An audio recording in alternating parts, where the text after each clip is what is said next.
Pedrazzi, who's in Madrid, keeping an eye on this story for us. Stefan.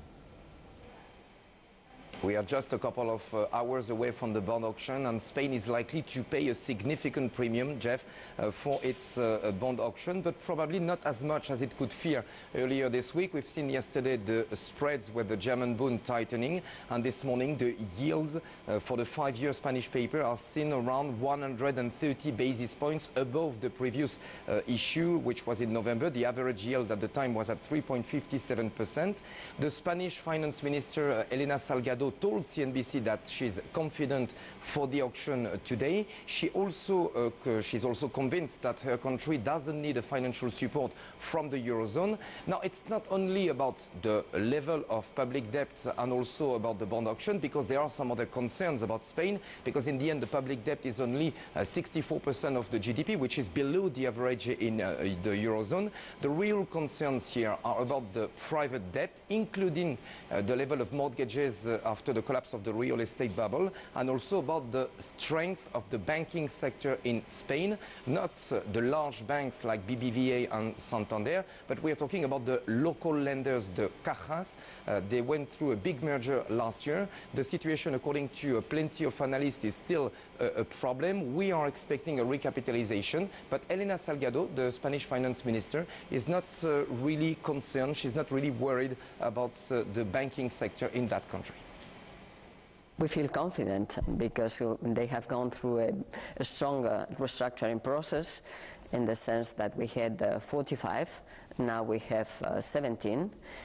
They have gone through stress tests, very tough stress tests in July.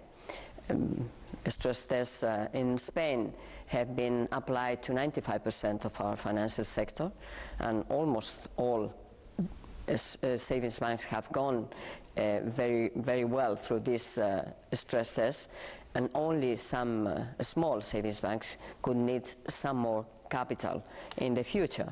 And this is something that probably they will have the opportunity in this year to increase their capital.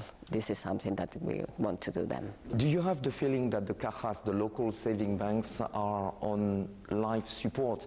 Do you believe that they could survive without access to the ECB window? I think this is quite a different issue.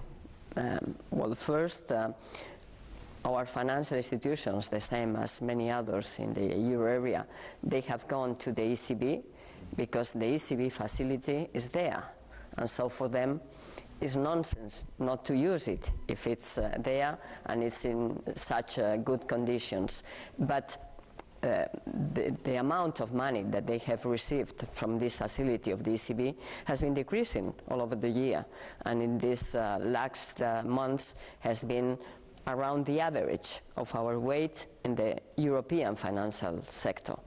So I think this is going to continue probably the same while this facility continues. If not, they will have another means to finance. Are you worried about the level of private debt in Spain? You have just rejected a proposal that would protect mortgage holders. Why? You have always to consider that the level of our non-performing loans in Spain is very low. The mortgage are paid because differently as in other countries, you respond not only with the house but with all the properties you have. So this is one of the reasons, of course, and the level of non-performing loans is very low. So these are very robust assets, the mortgages that the banks have in the balance sheets.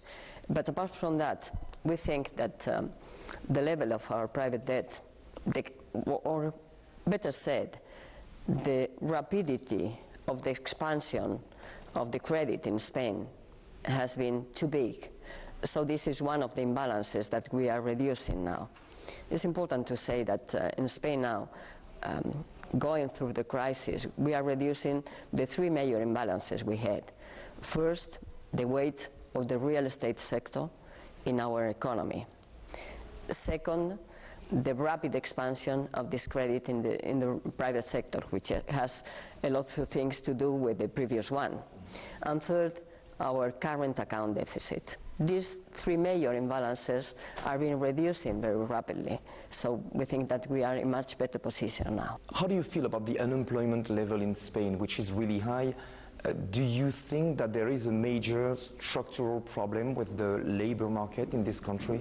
We have to address the situation. Well, first, we have to say that this is related to the weight of the real estate sector. 60% of the jobs, of the losses job losses have been in this real estate sector. So this is very much related to that.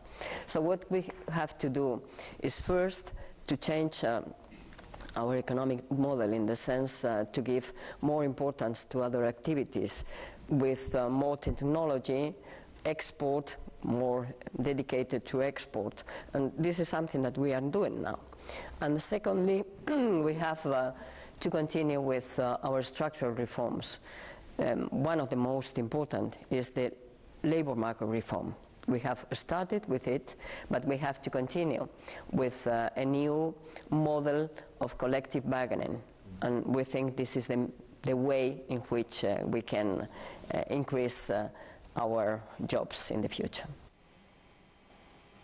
And stay with us on CNBC. We'll have more on the Spanish economy and that debt situation with another exclusive interview with the former Spanish Prime Minister José María Aznar.